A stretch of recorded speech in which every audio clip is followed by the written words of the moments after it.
Gentlemen, we have called you together to inform you that we are going to overthrow the United States government.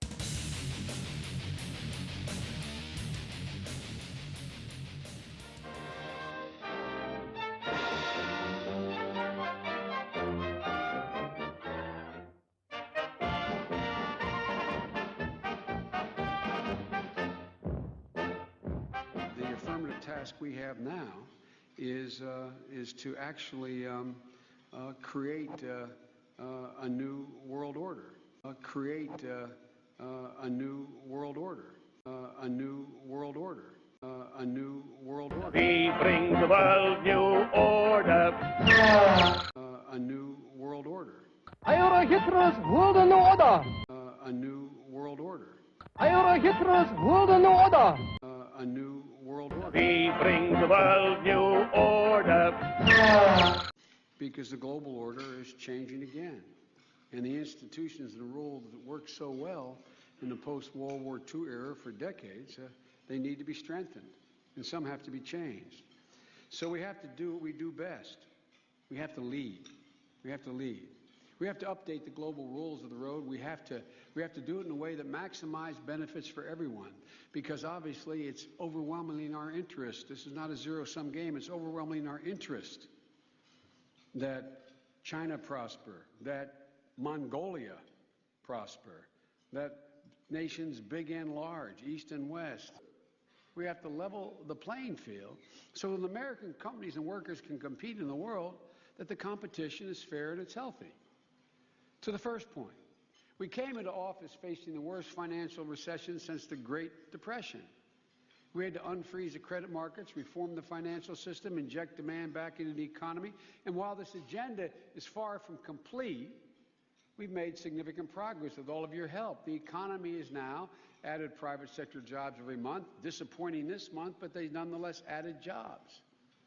Even so, we've still found that there's a need for an ambitious affirmative agenda. We strengthened and signed 3 free trade agreements. I know I'm referred to in the White House as the White House optimist. You know, I read that all the time. Well, it's like I'm the new guy, as my grandfather would say, like I just fell off a turnip truck yesterday. In case you haven't noticed, I've been there longer than any of them. And I hope you all haven't noticed that, but I'm afraid it's self-evident. But I'm optimistic, not out of naivete. I know the history of the journey of this country. The history of the journey of this country is every single challenge. We've unleashed the American people and all of you.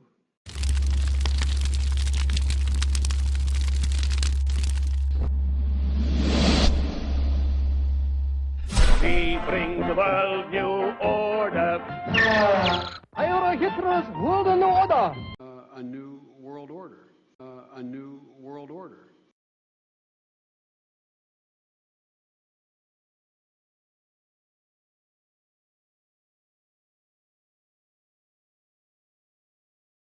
Gentlemen, we have called you together to inform you that we are going to overthrow the United States government.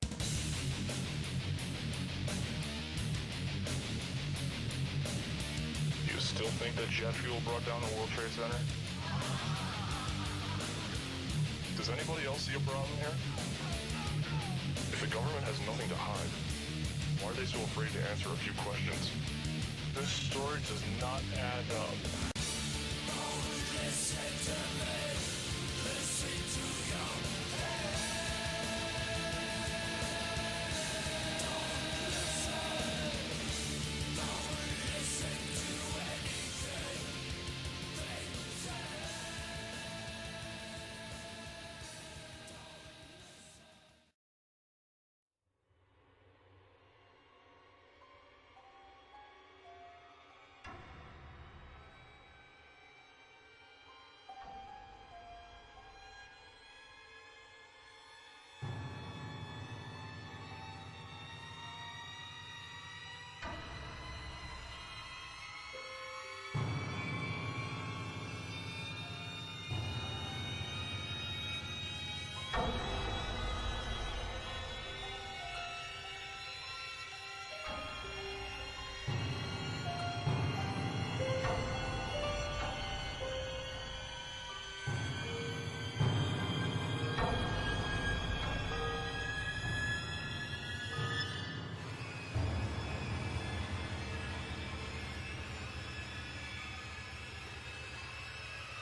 Thank you, Madam Deputy Speaker. The title of this report is A Satirist's Dream, Closing the Gap Between Anti-Corruption Law and Reality. I could fill my 60 seconds talking about the 18 years' worth of unaudited accounts, or the bazillions that are squandered on agriculture and foreign aid boondoggles, or the Tillack case where instead of any of the alleged fraudsters being arrested, it was the journalist trying to find out about them who found himself banged up by the police. I could talk about the £6.6 million spent last year by European commissioners simply on entertainment and luxury gifts and hotels. I could talk about the wonderful spectacle of President Van Rompuy and Commissioner Ashton flying to the same meeting in Russia in separate private jets, leaving Brussels within 4 hours of each other.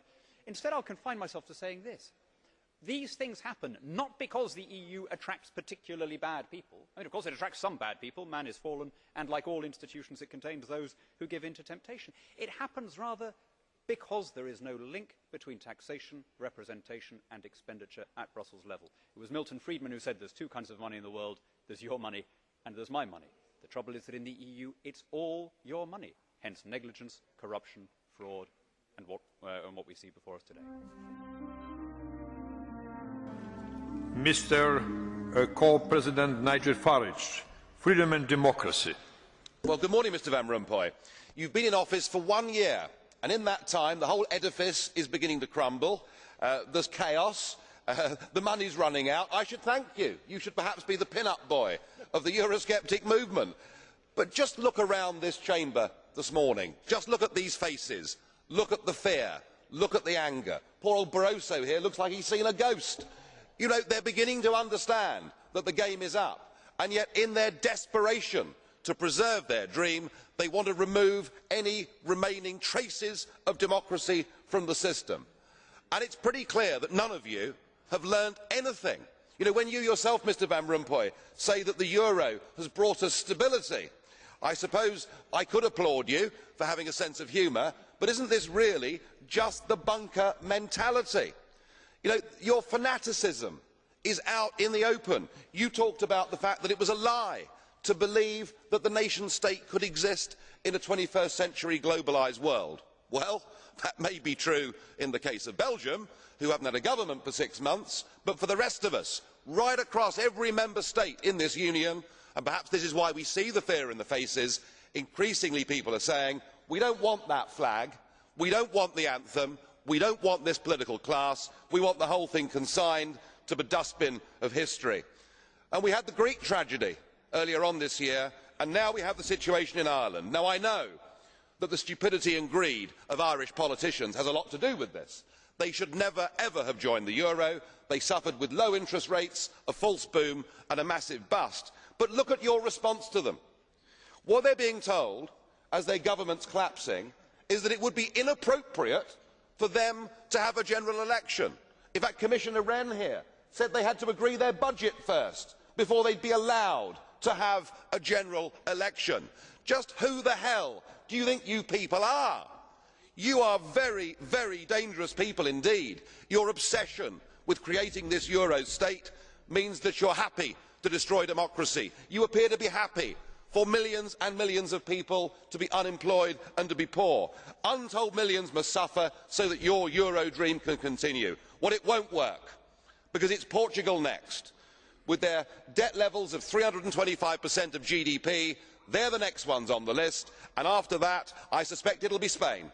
And the bailout for Spain would be 7 times the size of Ireland, and at that moment, all of the bailout money has gone. There won't be any more.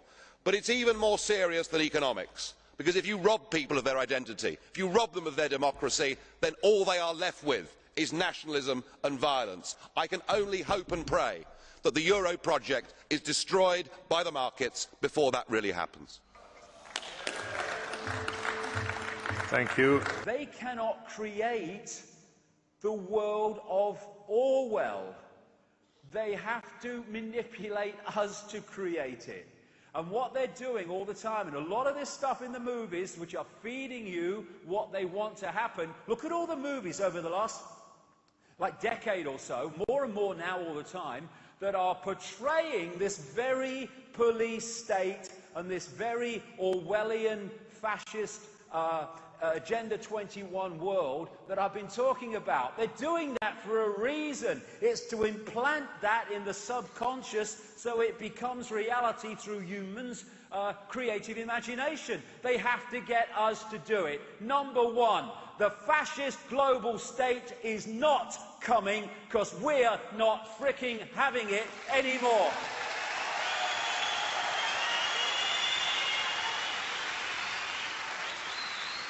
And we are not any longer going to be manipulated into manifesting our own enslavement.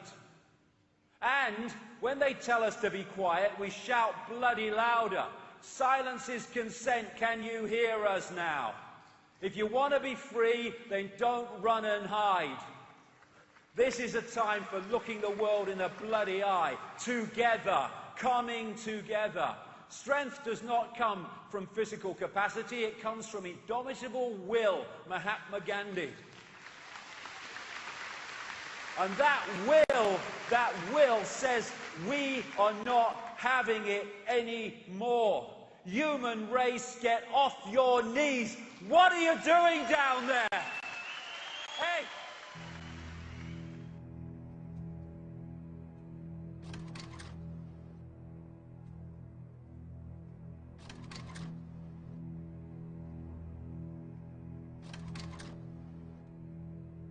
The whole enterprise is crazy, and it's an absolute scam which is going to cost you a great deal. It's rather like paying monkeys, because what happens is the civil servants draw up the list, and if it's vote number 58 and the piece of paper says vote yes, you vote yes, and if it's number 59 and it says vote no, you vote no. It is an absolute farce. It is a complete sham masquerading as democracy.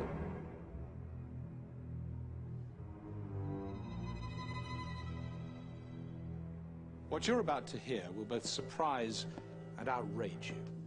It's the true story of Europe. It's the story the politicians don't want you to hear, because it shows how they've deceived us and betrayed our nation. Only in 1994 did Chancellor Kohl's foreign policy spokesman, speaking on behalf of the ruling party of Europe's dominant nation, Germany,